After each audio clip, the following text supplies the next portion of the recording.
প্রিয় শিক্ষার্থী, Khulna collectorate public school and college কর্তৃক আয়োজিত নবম এবং দশম শ্রেণীর গণিত ক্লাসে সবাইকে স্বাগত। আজ আমরা যে অধ্যায়টি নিয়ে আলোচনা করব সেটি অনুশীলনী 9.1 এর এটি শেষ ক্লাস, অর্থাৎ আগে আমরা এই অধ্যায়ের উপর 3টি ক্লাস নিয়েছি। আমরা খেয়াল করো, আমাদের পূর্বের ক্লাসগুলোতে আমরা 20 নম্বর অঙ্ক অঙ্ক পর্যন্ত আমরা করেছিলাম। আজ আমরা 21 নম্বর থেকে আলোচনা করব।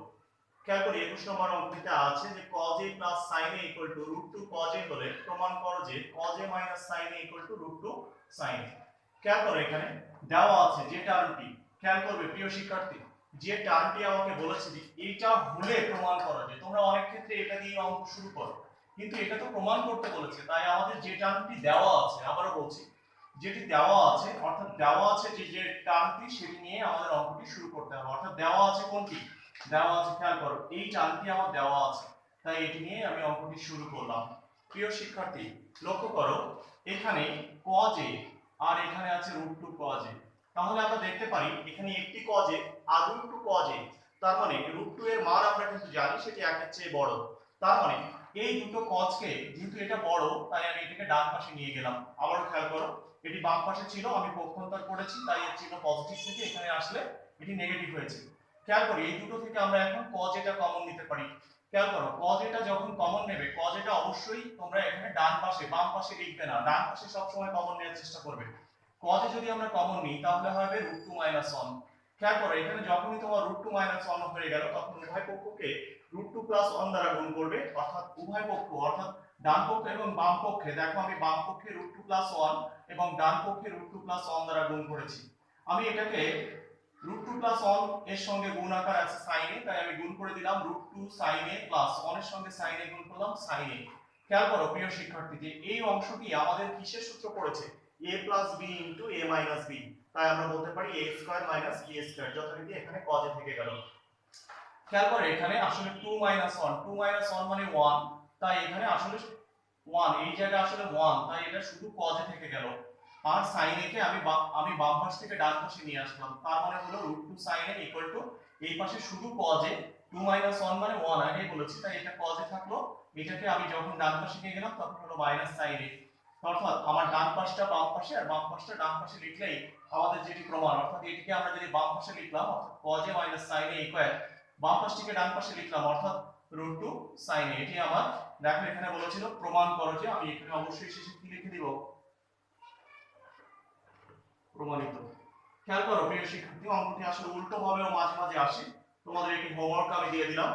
উল্টো ভাবে অর্থাৎ তোমাদের খেয়াল করতে হবে, এটি অনেক সময় দেওয়া থাকে, যেমন আমি এখানে দিয়েছি যে এইটা হলে প্রমাণ করো যে। খেয়াল করো আমি এখানে কিছুটা তোমাদের সাহায্য করছি।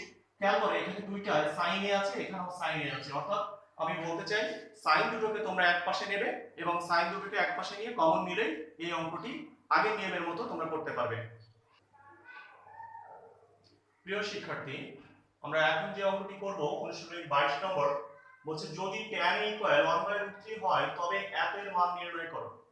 অঙ্কটি অনেকেই তোমরা লেখো, দেওয়া আছে tan a = এটা, এখান থেকে tan স্কয়ার বের করো, সেখান থেকে tan স্কয়ার থেকে তোমরা যাওয়ার চেষ্টা করো tan স্কয়ার থেকে sec স্কয়ারে, তার সেখান থেকে sec স্কয়ার থেকে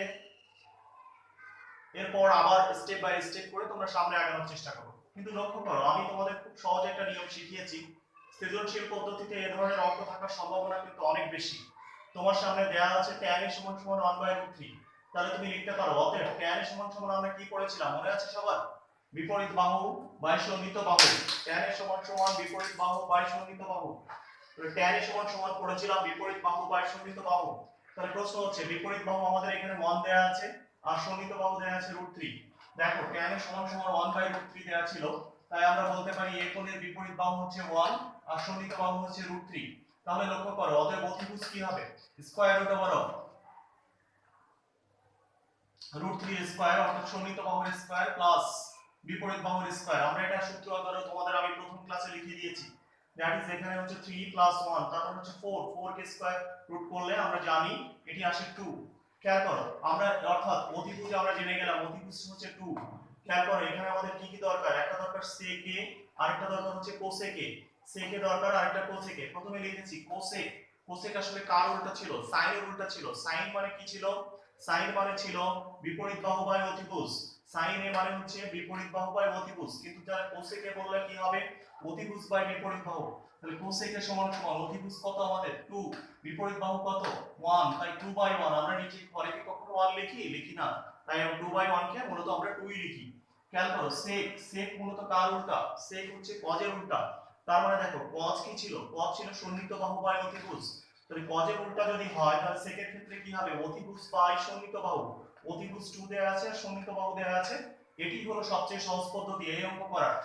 এখন দেখো প্রদত্ত রাশি অর্থাৎ যে রাশিটির আমাকে মান বের করতে হবে, যে রাশিটির আমাকে মান বের করতে হবে, খেয়াল করি আমরা এখানে লিখতে পারি cosec a তার whole square minus sec a তার হোল স্কয়ার। খেয়াল করো sec a তার হোল স্কয়ার। খেয়াল করো এটি আমি কি লিখতে পারি? sec square a, that is আমি লিখব এটি হচ্ছে cosec square a, cosec a whole square minus plus এখানে লিখব sec a তার হোল স্কয়ার। দেখো মানগুলো আমি যদি বসিয়ে দিই তাহলে আমি অঙ্কটির উত্তর পেয়ে যাব।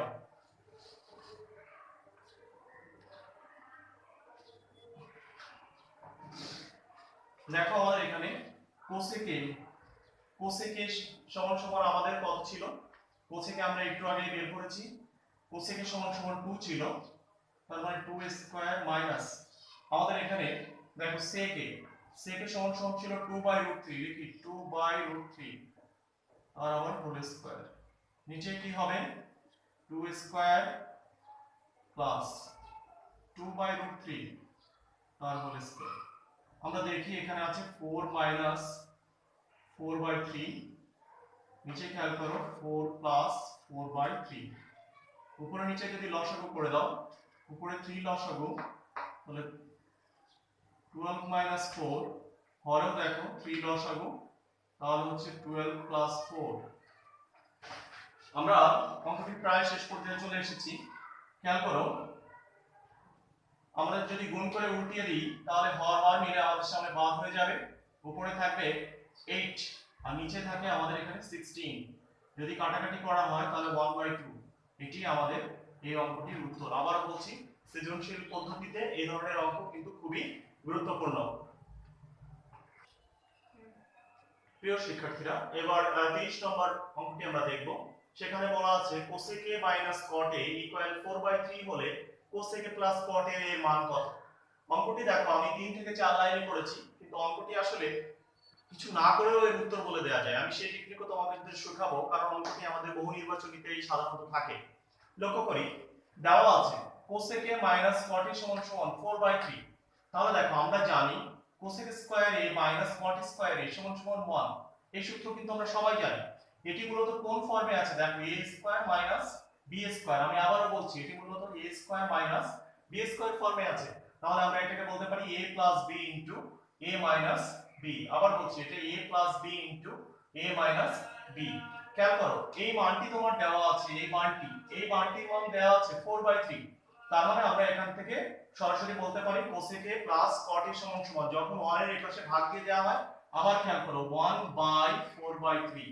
যদি গুণ করে উল্টাই দিই তাহলে এখানে আসে 1 ইনটু 3/4, তাই আমি একবারে লিখে দিয়েছি এটি হচ্ছে 3/4, একবারে লিখে দিয়েছি 3/4। প্রিয় শিক্ষার্থীরা, এটা 24 নম্বর। খেয়াল করো cot a সমান সমান b বাই a হলে এর মান নির্ণয় করো। দেওয়া আছে cot a সমান সমান b by a। cot a কে আমরা কি লিখতে পারি? দেখো cos a by sin a।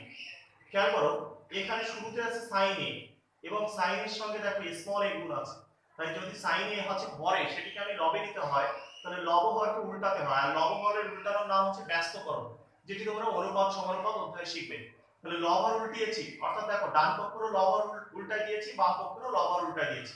খেয়াল করো এখানে sin এর সঙ্গে আছে স্মল a, তাই sin এর সঙ্গে আমি স্মল a আর cos এর সঙ্গে আমি স্মল b গুণ করব, তাই আমি উভয় পক্ষকে a বাই b দ্বারা গুণ করেছি। দেখো লবে a আসছে, হরে b, লবে একটা a গুণ করলে a স্কয়ার, হরে একটা b গুণ করলে b স্কয়ার। খেয়াল করো একটা b স্কয়ার।